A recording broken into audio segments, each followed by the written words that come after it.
Okay, everybody, I'm going to walk you through a couple examples of what you're doing today. This is about the distributive property and how we represent it with algebra tiles. So, when you see this first problem, 3 times parentheses 3x plus 2, you want to think about that as 3 groups of 3x plus 2. So you're going to take this and you're going to do that 3 times.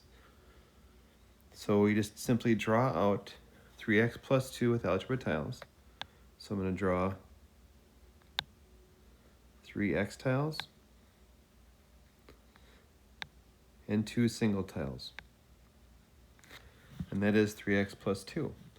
But because of this, it means that I need to do it 3 times.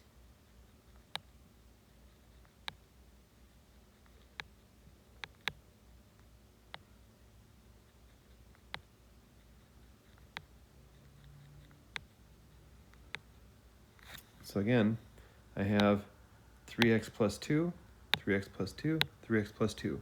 I have 3 groups of 3x plus 2. And then I'm simply going to rewrite it by combining like terms. Altogether, I have 9x tiles, so that would be 9x. And I have 6 single tiles, so I'm going to put plus 6. So my answer is that 3 groups of 3x plus 2 is the same as 9x plus 6. Same thing for the next one.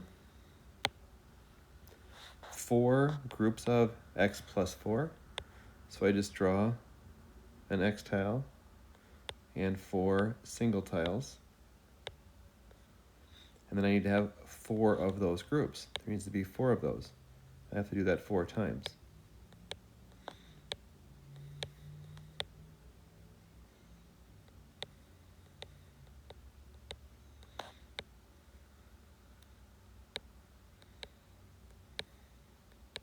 I realize these tiles should be a little bit cleaner and more square, but you can kind of understand what's happening here. Just want to make this video a little bit more succinct. So I have x plus 4, x plus 4, x plus 4, x plus 4. I have 4 groups of this. I just combine like terms again. I have 4 x tiles. And I have 16 single tiles. So another way to write 4 times quantity x plus 4 is 4x plus 16.